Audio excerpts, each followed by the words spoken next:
Introducing to the stage, Axios energy and climate editor, Chuck McCutcheon.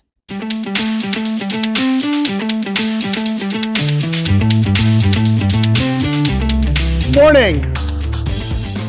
I'm Chuck McCutcheon, Axios energy and climate editor. I edit the Future of Energy newsletter, which is the rebranded version of our Generate newsletter that we launched just a couple of weeks ago. I encourage all of you to sign up for it. It's totally free. It comes out usually between 8:30 and 9 a.m. every day.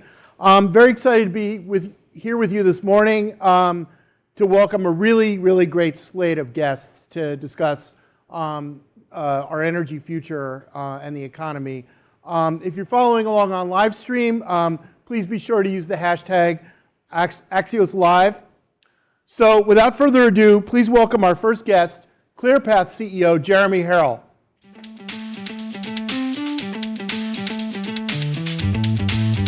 Good to see you. So Jeremy, very broadly speaking, how would you define energy security? Yeah, so my name is Jeremy Harrell, CEO at ClearPath, and ClearPath's mission is to drive technological innovation to accelerate technologies we know we need to meet our energy and environmental needs. So everything from scaling new technologies like advanced nuclear and geothermal to building blocks of the economy like cement, steel, fertilizer. And so as we think about energy security as a whole, it's about driving technology forward to provide affordable, reliable, lower emission technology domestically, and having a supply chain that's capable of driving and rapidly scaling those type of technologies. Yeah. How important is it that energy security be kind of elastic enough, to cover all of the shifts and changes in government and multiple administrations and Congresses and things that we're seeing?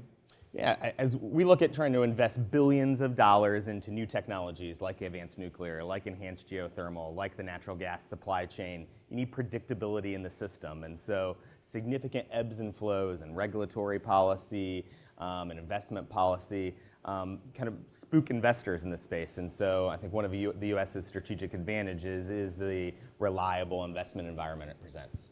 Yeah. Well, let's get into some of the specific components you mentioned, like geothermal and others. Let's start with permitting, which is, I know, something you're very interested in. Last week, you talked with me and others at an event about sort of how you see an opening now for permitting reform. Can you sort of elaborate on why that's so, and I mean, how difficult it's going to be to obviously get anything done in this Congress? Yeah.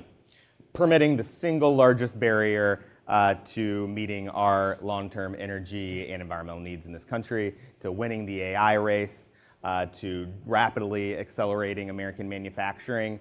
And we think the opportunity is right now to get it done. It does not get any easier as it moves forward. You've got an administration that's prioritizing regulatory reforms, doing some incredible work on the administrative side, but recognizes it needs the durability of bipartisan congressional action. You've got leaders on Capitol Hill, Chairman of the Energy Committee, Mike Lee. You've got Natural Resources Committee Chairman Brad Westerman, and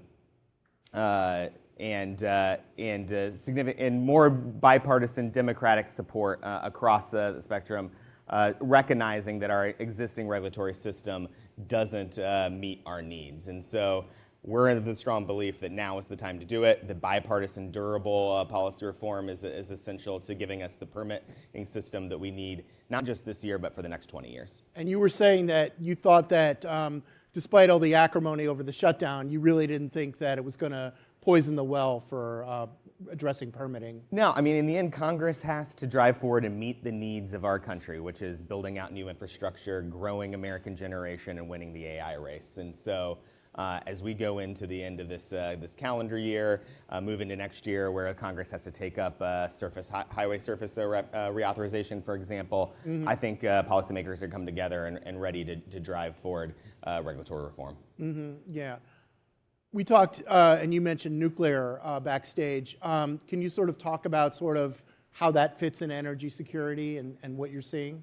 Yeah, an incredibly exciting moment in nuclear. We're seeing really a wave of new investments in innovators across the spectrum, hitting milestones. You are seeing new investors and new off-takers, folks like Google, Amazon, the largest steel producer in the country like Nucor, investing in these technologies. And you're seeing the global demand, right? Not only just rising electricity demand, but 31 countries across the globe committing to 3xing nuclear over the next 30 years. And so now is the time you're seeing the administration really prioritize this with the executive orders that are coming out. Groundbreakings happening pretty regularly. Just a week and a half ago, the microreactor company Oklo broke ground at Idaho National Lab for their Aurora project. You've got TerraPower, X-Energy, GE Vernova under construction in North America and racing towards deployment by the end of this decade. Okay, yeah. I think they had said they want to get 2 reactors by next July 4th. I mean, that's pretty ambitious. I mean, is that achievable? It's an ambitious agenda, and we should try, right? We should think outside of the box. We should find ways to streamline the licensing process and the permitting process. And I think particularly for microreactors, we can have 2 under construction in that time frame. Okay, yeah.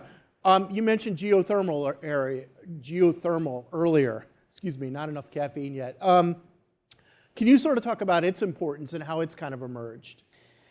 So my background, I used to work in the Nevada delegation. Dean Heller, Republican senator from Nevada, was my last boss when I was in government. And geothermal plays a major role already today in Nevada's generation, and that's because of the unique geology in that state. So for a long time, geothermal was largely thought of being just a Western technology. You see it deployed in California, in Utah, in Nevada, and Idaho.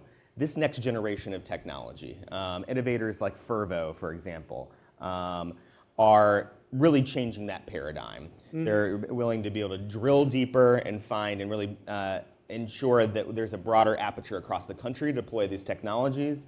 And that technology has the attributes that we need in this rising demand moment.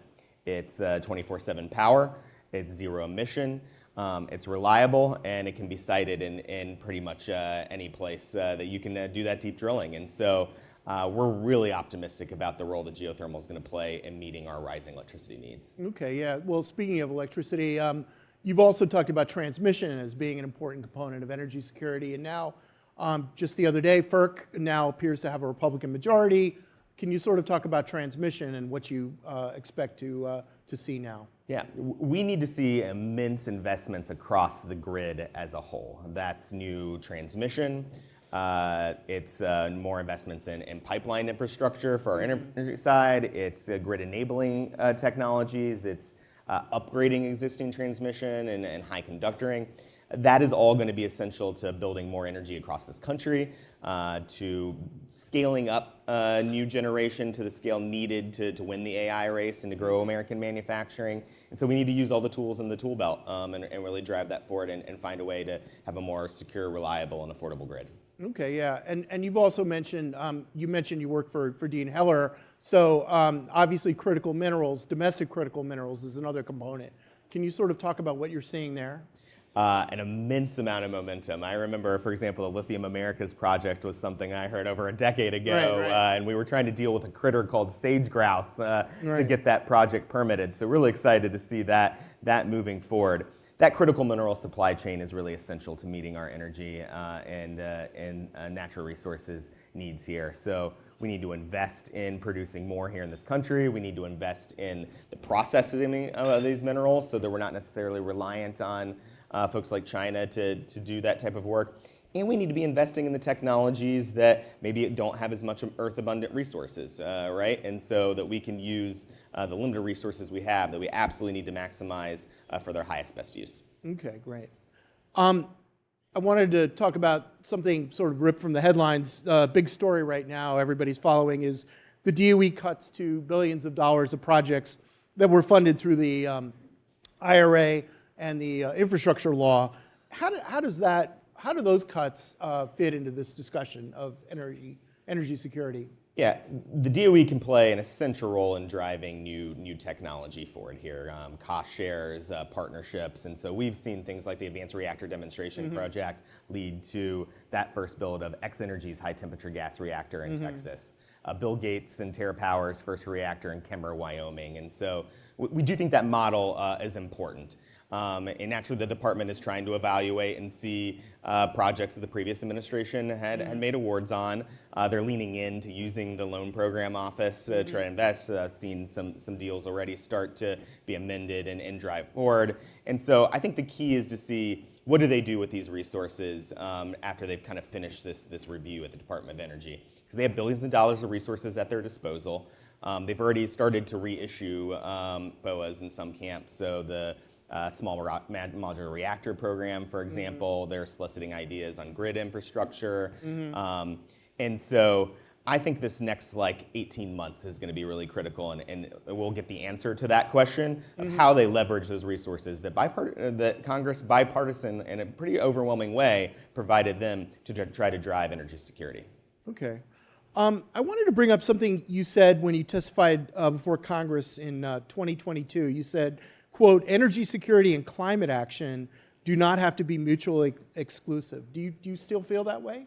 I 100% believe that. I think that it's a false choice to say that we can have an energy abundant and energy secure world and not have a low emission world. We see huge opportunity in technologies like advanced nuclear, like geothermal, energy storage, carbon capture, and we're seeing those technologies take off here in the United States. And so the US needs to go on offense. We need to deploy these technologies here, and we need to market those products globally to assert our geopolitical influence, contribute to meeting the global energy system, and what I think overwhelmingly will result in a lower emission world. Okay, you didn't mention wind and solar, but I mean, obviously they've kind of fallen out of political favor with this White House, but how do they factor in? Wind and solar are a significant piece of the puzzle too.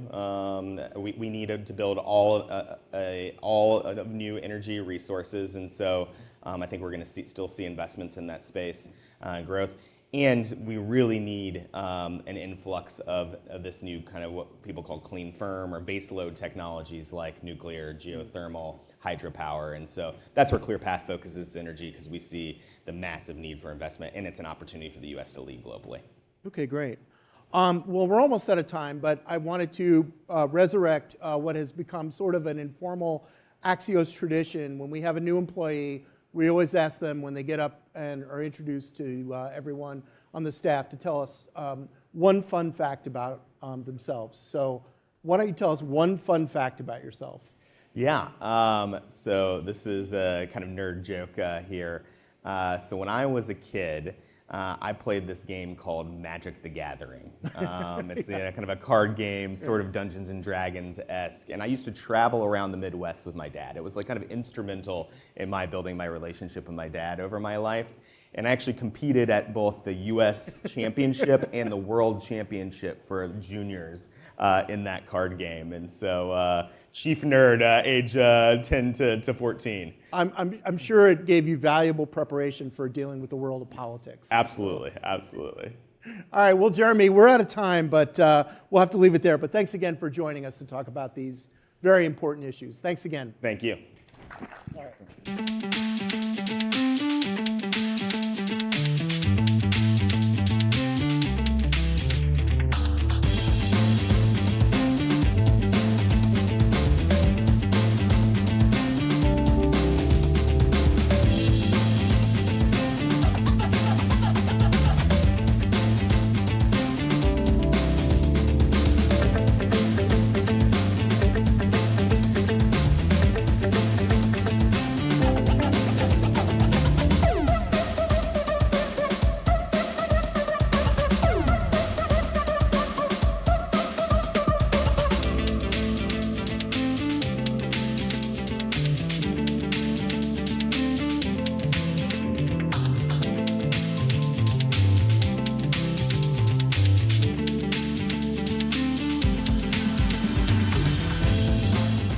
Please welcome Axios Live host and moderator, Ryan Heath.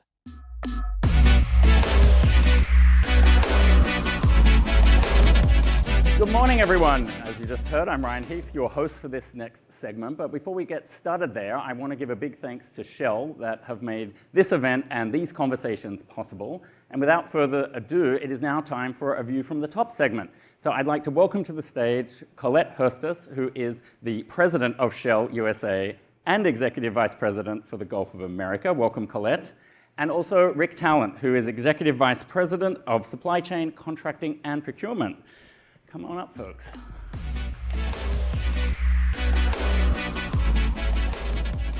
So a question to both of you to get started. As we look across the sort of energy landscape today and into the future, sometimes there are conflicting interests, or maybe competing priorities is a better way to think about it.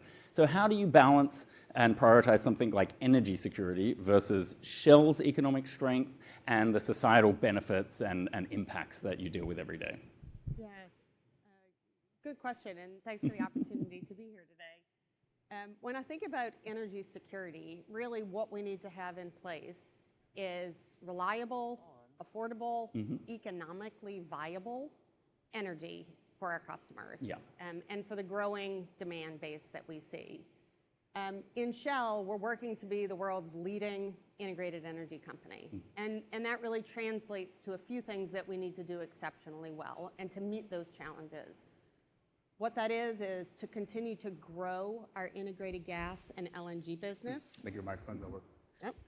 To continue to grow our integrated gas and LNG business, to sustain our liquids production, and continue to determine how we can do that with less emissions.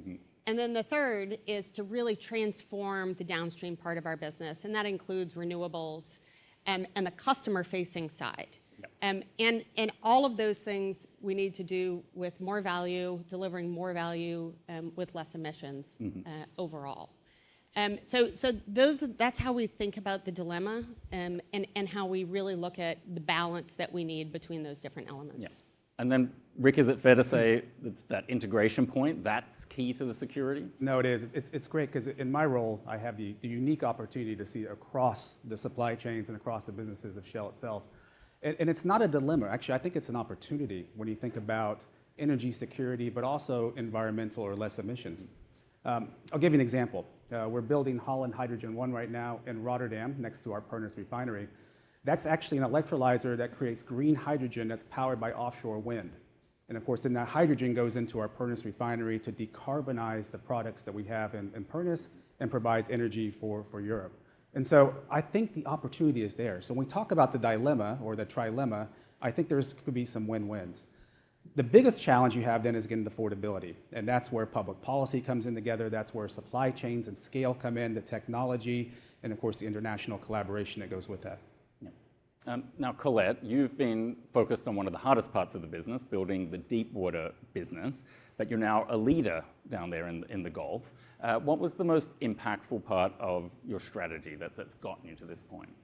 Yes, so our offshore business, and my background is in geology. So what that means is looking at the rocks that are underneath the water and deep inside the earth, and determining where the natural resources sit and what's the best way to get them out. You know, there's a whole lot of prediction that's associated with that. It requires a certain amount of technical rigor and excellence, and that's one of the important elements that's needed. Shell has been a leader in deep water for more than 40 years, and really it's an industry that we created. And so all that expertise that is required has now translated into our midstream business, where we have more than 3,400 miles of pipeline that evacuate more than 70% of the products from the Gulf onshore and ultimately to our customers. And then we service more than 7 million customers a day from our 12,000 service stations across the US. The United States is really a significant attraction of capital for Shell. It attracts more capital to this country than any other country that we operate in globally in the world. And really that has to do with the exceptional opportunities that exist here. We're pretty disciplined with how we deploy our capital and what we expect to get from that. All that translates to really an advantaged position that we have.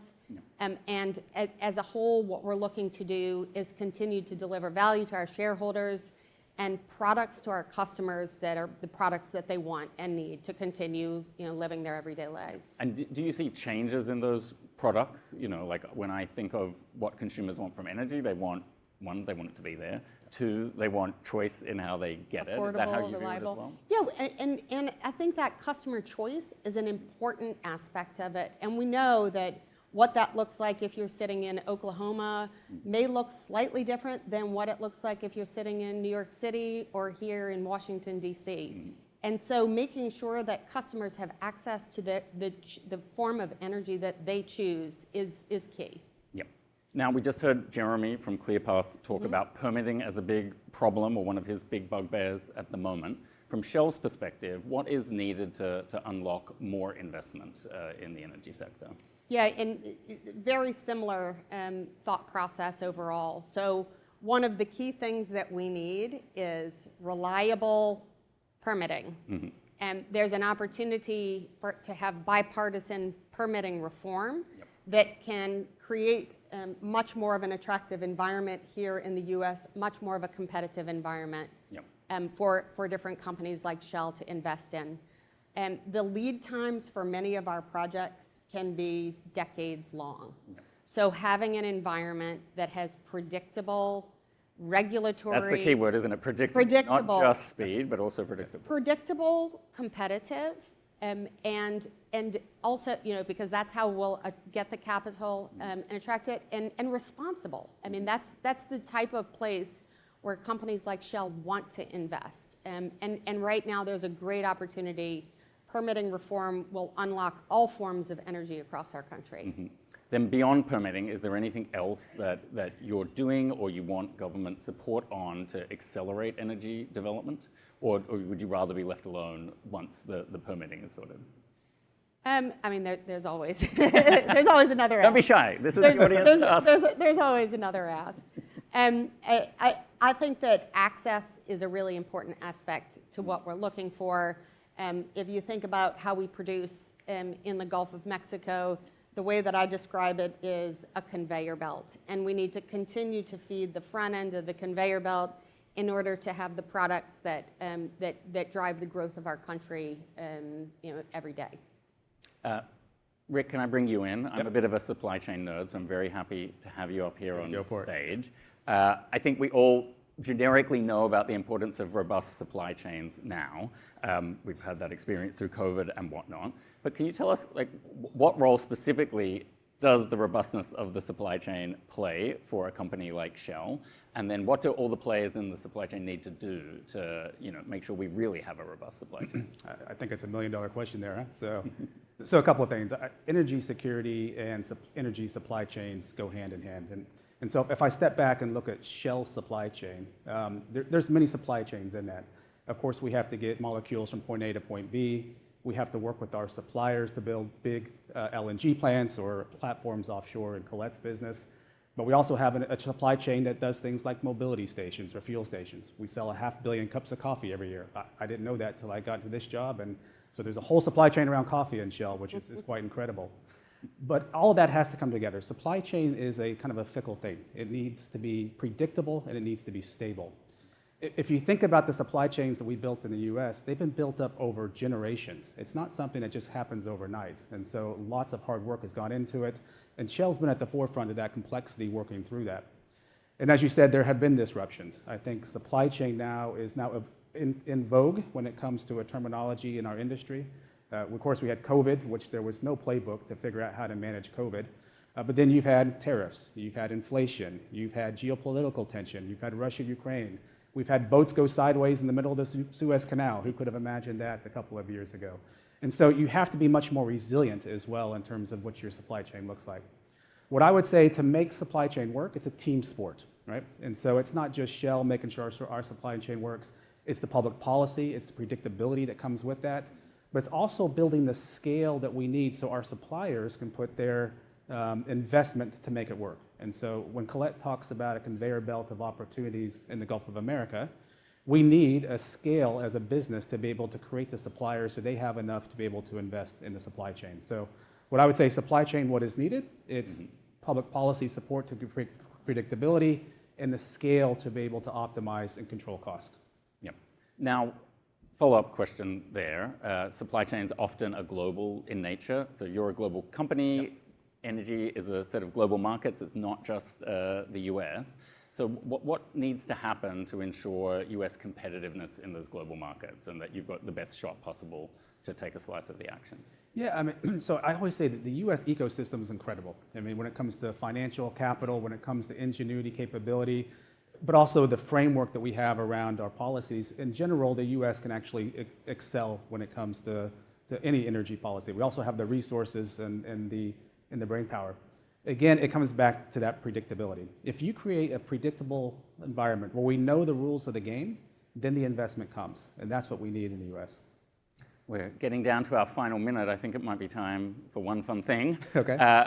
Colette, my family are big fans of Jazz Fest in New Orleans, and I found out backstage that you were instrumental in reviving that festival. Can you give us any insights on what's coming up for the future of Jazz Fest? Yeah, so maybe a few thoughts about Jazz Fest. And I sit here with probably one of the second biggest fans, or two of the biggest fans Equals, for Jazz equals. Fest. That's right, that's right. So after Hurricane Katrina, Jazz Fest is a cultural event that happens in New Orleans, and it's a big part of our community, of our culture. Hurricane Katrina hit in 2005. It was 2006, it was January, and the idea that this festival was going to be able to take place was really hard to imagine. Shell stepped in and was the first corporate sponsor ever of the New Orleans Jazz and Heritage Festival, and we've continued to this day. So it's been 20 years since Hurricane Katrina. This will be our 20th year sponsoring the event. If you haven't come, you should. It's a fabulous time. And it's really a moment of pride that we get to continue to sponsor this really important event within our community. That's all we've got time for, but get your tickets to Jazz Fest 26, folks. Yeah. Colette, Rick, thank you very much. Thank you.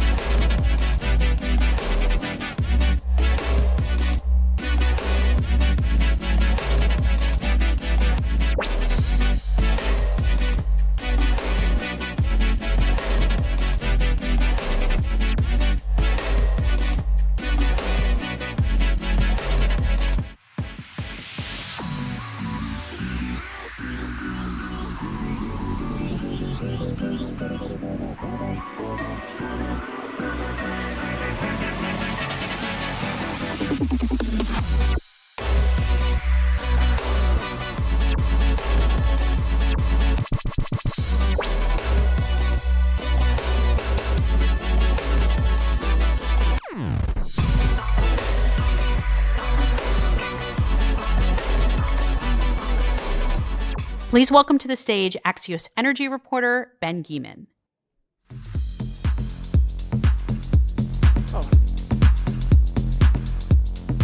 Hey, good morning, everybody. Good morning. Thanks for being here. Before we get started with our next conversation, I have a request that if you don't already subscribe to our newly relaunched Future of Energy newsletter, please head over to Axios.com. It is free. It covers everything from policy to tech deals to energy markets and 1,000 things in between. I'm a little biased. I think it's a good read.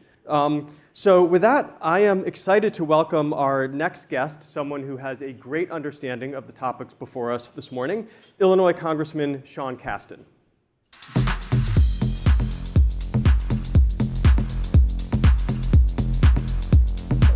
Thanks for being here, Congressman. Thank you, Ben.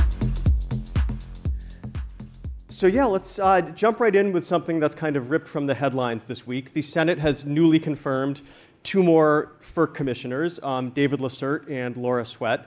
You went viral a few years ago by coining the musical term hot FERC summer. So I would love to know what you are expecting and what are your concerns about this new FERC majority, and will the song be Gonna Make You Sweat by CNC Music Factory? Come on, Gen X, It's amazing how many suggestions I've had for future FERC floor speeches, and that's less off color than most, so maybe.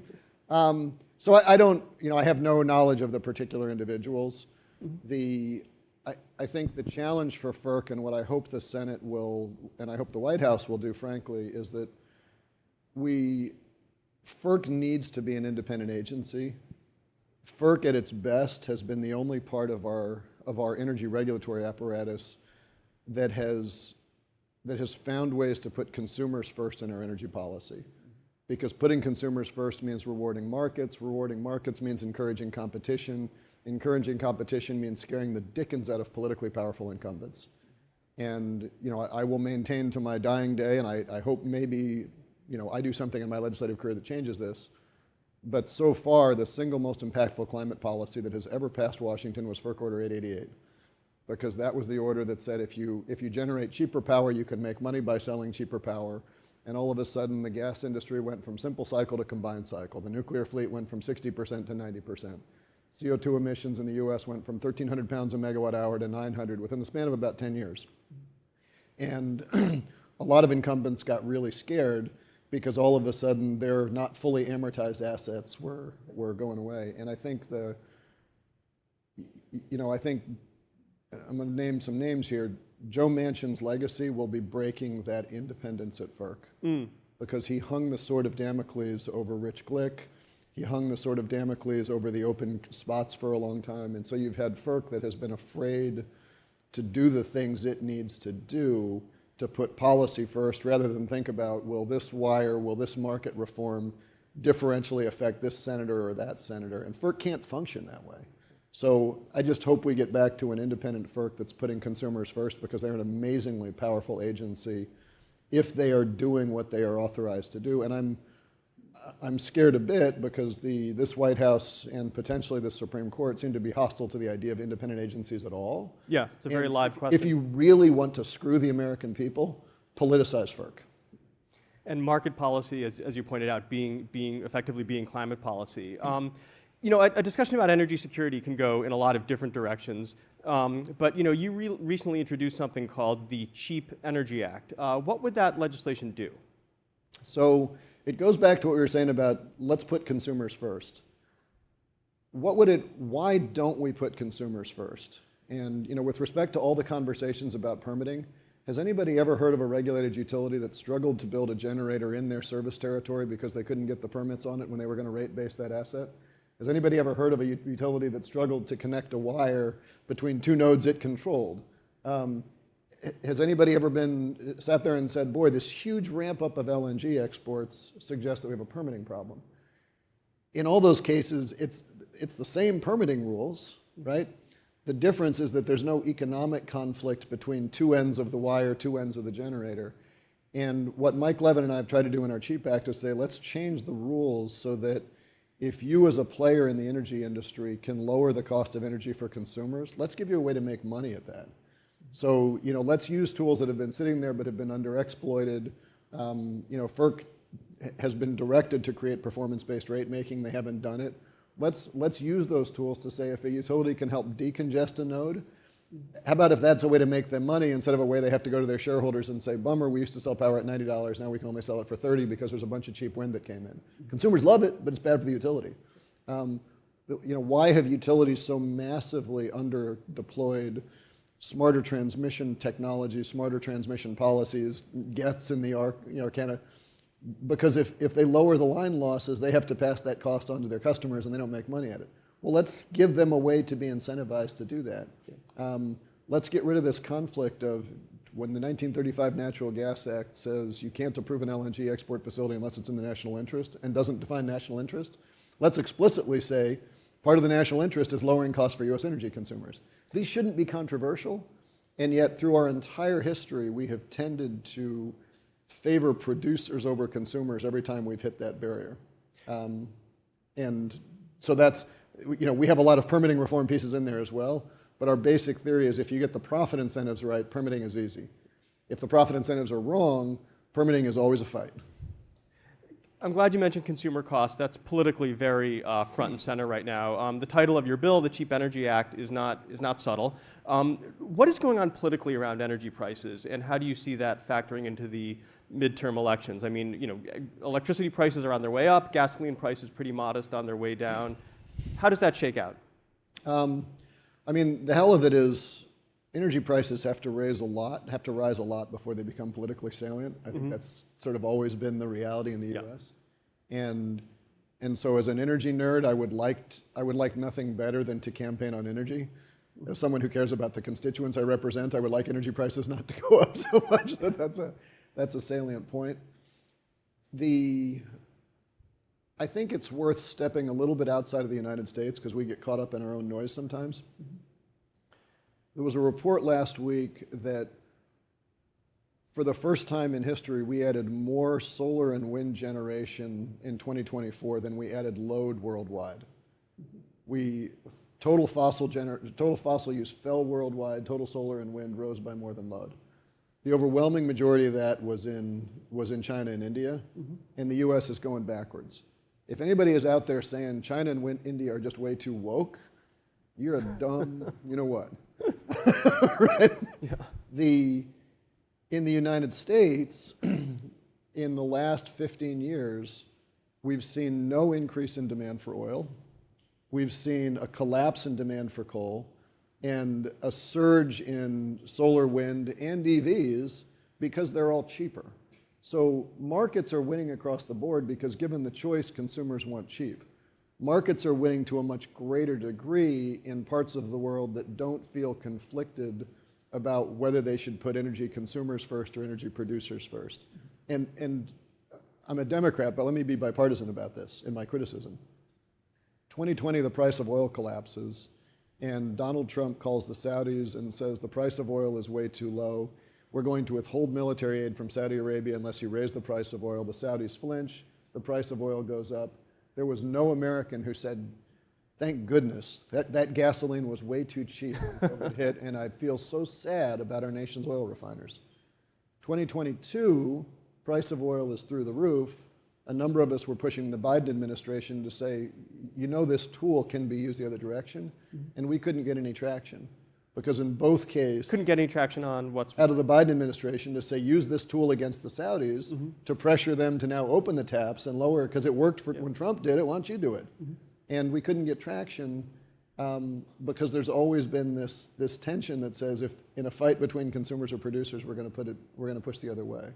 And I think you can either look back in time and be very depressed and angry about what that's meant for how much Americans are paying for energy, for how much we've contributed to global warming, or you can look forward and be super optimistic about the unbelievable opportunity to have our cake and eat it too. So if you're one of the more prominent lawmakers in the House on these topics that we've been discussing and other energy and climate topics as well, if Democrats regain control of the House in the midterms, can you share with us what your plans and oversight and legislative priorities will be?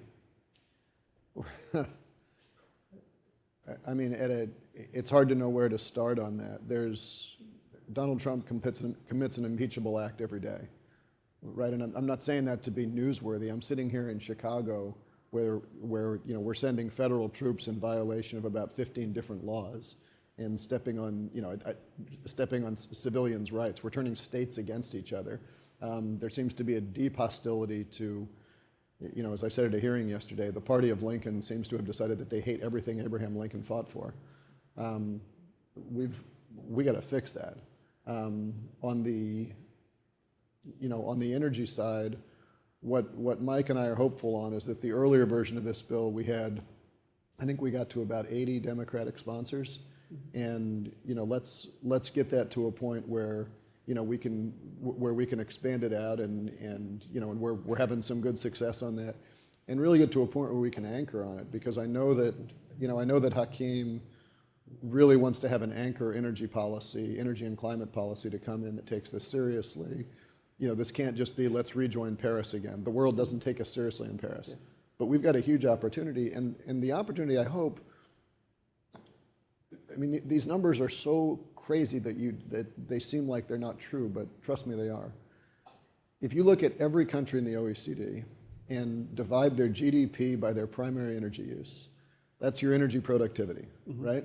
You can look at stats and look at our labor productivity. You can look at our return on capital. In terms of labor productivity, the United States looks like one of the leading countries in the world. In terms of return on capital, the United States looks like one of the leading countries in the world.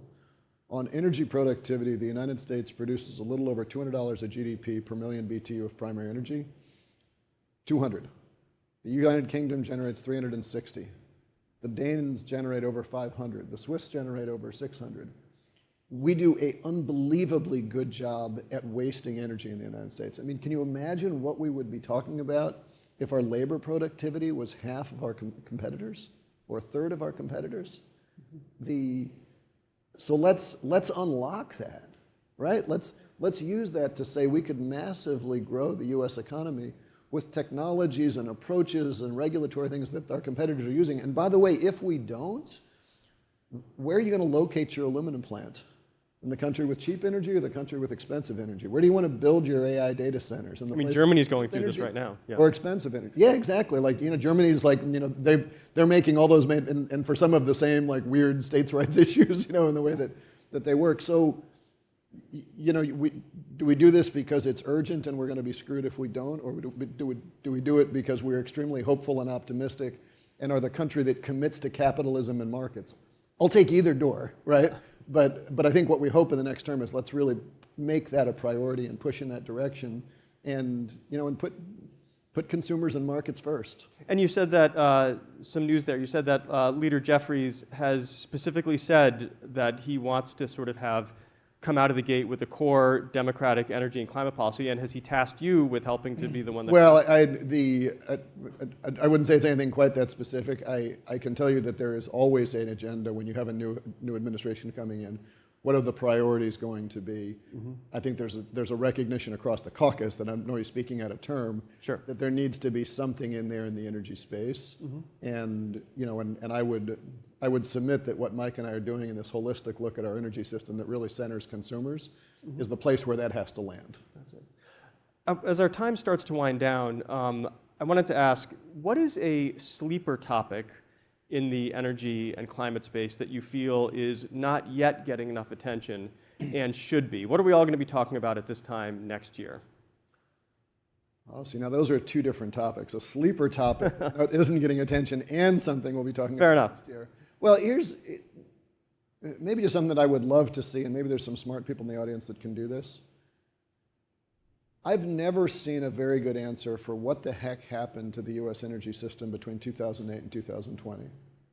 For 100 years prior to 2008, electric load in the country grew basically with GDP. When we had a recession, it came down, then it came back up, but you could more or less predict electric load GDP.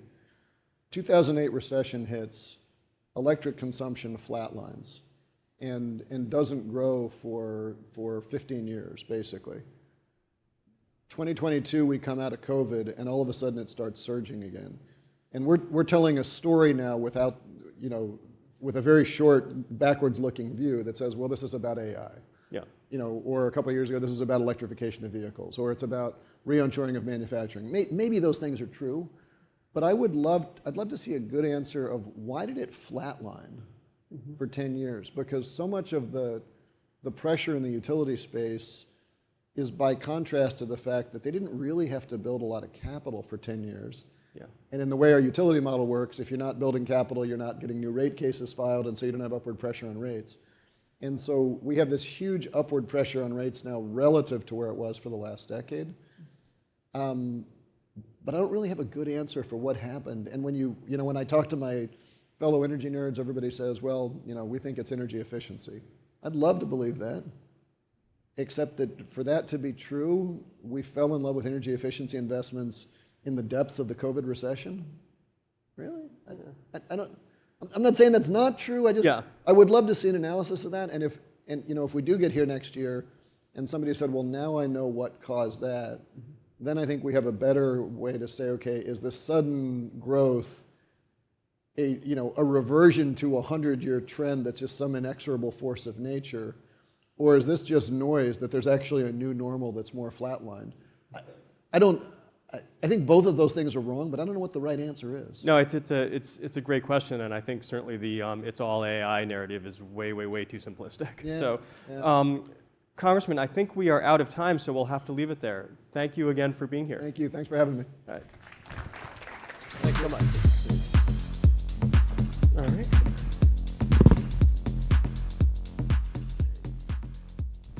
All right, gang, we are in the home stretch here. For our final conversation this morning, I'm excited to welcome the Director of energy security and the director of the Energy Security and Climate Program at the Center for Strategic and International Studies, someone whose expertise I've relied on a lot over the years and is going to be great to share here with you. He is Joseph Micah.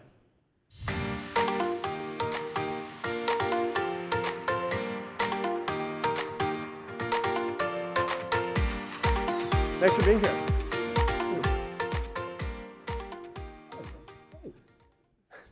So, yeah, for so many years, energy security was basically just sort of commonly and generically defined as lowering oil import reliance. That feels really dated now. Sure. What are the lenses through which you view U.S. energy security? First of all, thanks for having me. Second, my hypothesis to Sean's question is I think it was LED light bulbs. It's actually like a major factor, but I just committed to writing a paper about it, so look forward to that. I think, as we look at an energy system which is undergoing multiple transitions, with the conception of energy security, which is like more of an intuition than has a formal definition, still involves physical security, right? Like, do you have the energy resources you need on demand when demand exists, right? And the oil market is like a perfect example of that. I also think we need to think a lot more carefully about what I would call economic security, right? Do we have energy available at the prices we want it so that we can make the stuff we would like to make? Do we have value chains and supply chains that are going to provide all the technologies for the growing energy system we would like to have? And then the last bit, I think, is geopolitical resilience, right? Do we have an energy system and a strategy which is robust to the very significant changes we're seeing around the world? Yeah, certainly that came to the fore in the tragic invasion of Ukraine and with the sort of amazing reshuffling of energy flows around the world that we've seen. And may I say, I've been frustrated recently. There's a lot of consternation about the European economy, and I think there's a lot of conflation about the real energy pressures and costs, that economic security factor that they're feeling with their climate planning, right? We just have to keep in mind that in the wake of that conflict, like 5% of global gas supply stopped going from Russia into Europe, and they're still dealing with the price aftermath of that. And as we kind of think about what the future of climate planning is in today's political moment, I think we're going to be really careful about conflating the two with respect to the European situation. Sorry, conflating the fact that that their energy prices are driven by climate choices, not by geopolitical factors. Definitely. So actually that feeds into something I wanted to ask you about, which is that do you see the need for energy security as sort of as an opportunity for moving good climate policies, or is it more often a barrier? I think that's a tricky question. It really depends on the system that you're talking about. Take Europe as an example. A lot of the way that they have reduced the costs of this energy price shock is not just buying US LNG. That's a great story. You and I have both written about that and talked about it before, but the use of distributed energy resources, accelerated permitting and reforms for deploying solar and wind farms, transmission policy, right? There's a lot on the clean side in Europe that is driving a lot of security interventions are also driving, are consistent with the energy transition there. Here in the United States, that factor is different because we have such fossil fuel wealth. There, the two are, the way in which they run hand in hand or run in opposition is going to be different. What are some of the most overlooked risks in this field? I mean, certainly as I was saying before, we're all familiar with sort of the dangers of excessive reliance on any one country. Lately that discussion is all about critical minerals and China on the Chinese production side, but even more importantly on the Chinese processing and refining side. But anyway, that's a lot of throw clearing to ask. What energy security risks are we not paying enough attention to? So I think for the US, there's a couple things that I'm sort of have in the back of my mind. One, the availability and the price durability of natural gas resources mean there's a lot of demand for natural gas resources at the moment, right? We're forecasting a doubling of our export capacity over the next few years. Natural gas in the power sector is continuing to grow with the load growth that has arrived with AI data centers and other sources.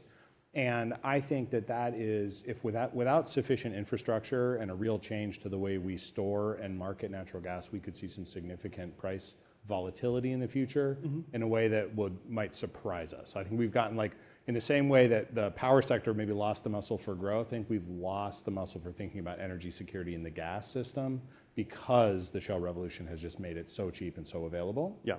The other one is is starting to bubble up is the sort of the componentry of the electricity system, whether that's transformers or step-down inverters or a whole host of things that I can hardly pronounce. When you talk to people in the industry, they often don't even know when they order one of these, where it was made, the cyber risks that are involved in that, the fact that much of it comes from China, and as the global trade system gets a little bit more heterogeneous, I think we're going to have to really think about the energy security implications of not having a well-developed value chain there. Thank you. On the first part of that you mentioned, on the gas side, I mean, ever since it became apparent that instead of building a lot of import terminals, the U.S. could become this major exporter. We've heard concerns from large industrial gas users, from consumer advocates, from a lot of different people that this was going to really consistently drive up the domestic price of natural gas. That hasn't really happened in a significant way. So have we all gotten a little bit too perhaps complacent about that risk as we build out even more LNG? Yeah, I mean, given that energy security is one of the things that we're supposed to study, I think so. I think that the shale revolution has just provided very, very durable supply for growing demand. As the economics of the Permian change, as the economics of that industry change, we still hear from executives a lot of confidence about the ability to meet growing demand, even if prices rise a little bit. The tricky part is that gas prices can be quite volatile because of the physical nature of that system.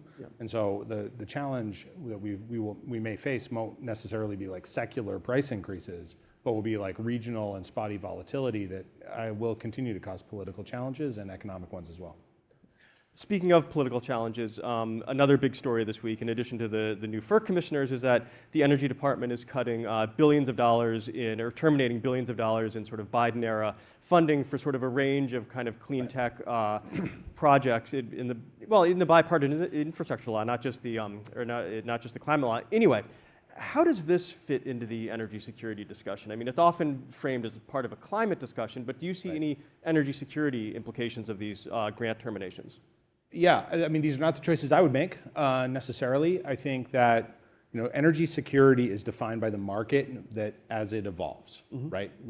Security considerations don't really drive market dynamics. And so if you look at where the energy system is going toward electrification, toward cleaner energy sources, for a variety of climate and also increasingly economic reasons, the idea that we are sort of withdrawing US efforts to either deploy the most recent technologies or develop them further here in the United States, to me seems a little bit anti-strategic. I think to be, if I want to be fair to the administration, not to both sides my sense is that they want to free up funding for projects that they think are more immediate, related to meeting load growth and controlling prices. So the jury's out whether or not this is sort of a revision or a wholesale cancellation. Yeah, absolutely. There was that new list that's been circulating, which is much larger than the $7.6 billion that initially came out in that announcement. Pretty ambitious list from our small government friends, yeah. Speaking of Trump 2.0 policies, are there any ways in which you would sort of say that they are taking useful steps to bolster energy security? Yeah, of course. I think the permitting reform conversation and the actions that the administration has taken are probably helpful.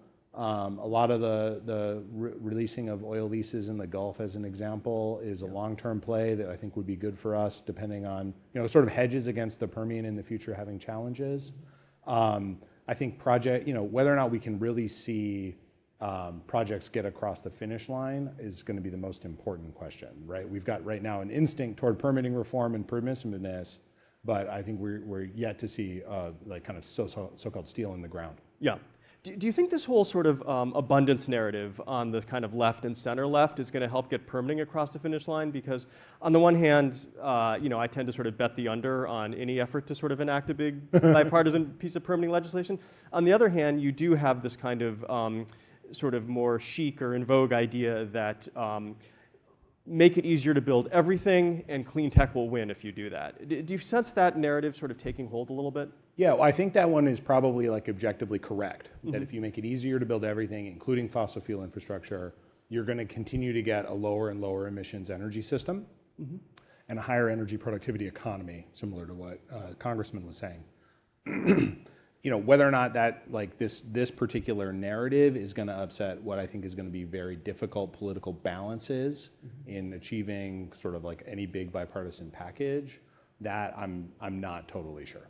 Yeah, no, absolutely. I think the jury's still out on that one. I'd be a little surprised if it happened this year, but this calendar year? Or? Yeah, I mean, there's a lot of sort of K Street interest in the idea that there's still a somewhat narrow window open. I guess I would add to that fact the government would also have to be open on some level to do that.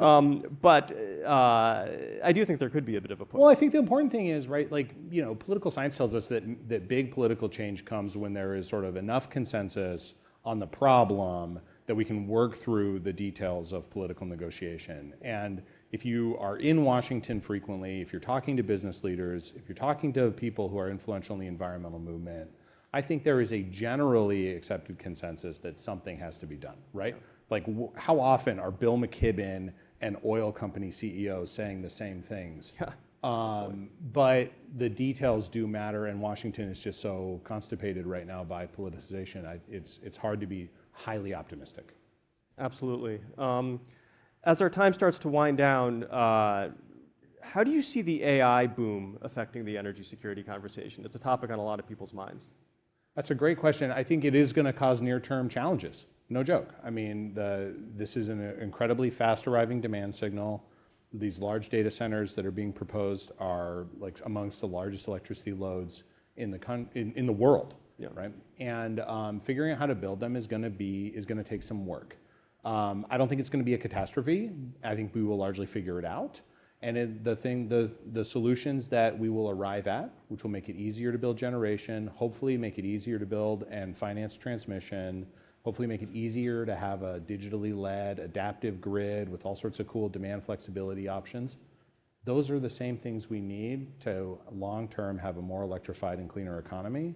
So my long-term view is optimistic, but realistically, I think we're going to have a few years where we have to figure it out. So the AI boom as eventually a driver of sound policy. Yeah, I think there's no way you solve the AI boom without real policy change, and that real policy change is going to long-term be a source of national renewal across a wide variety of priorities. Well, Joseph, thank you. We are out of time, so we're going to have to leave it there. Thank you so much for being here. And to our audience, thank you for joining us in the room and online. And please be sure to check out Axios.com for our newsletter and for future events like this one. And have a great morning, everybody. Thank you. Thanks.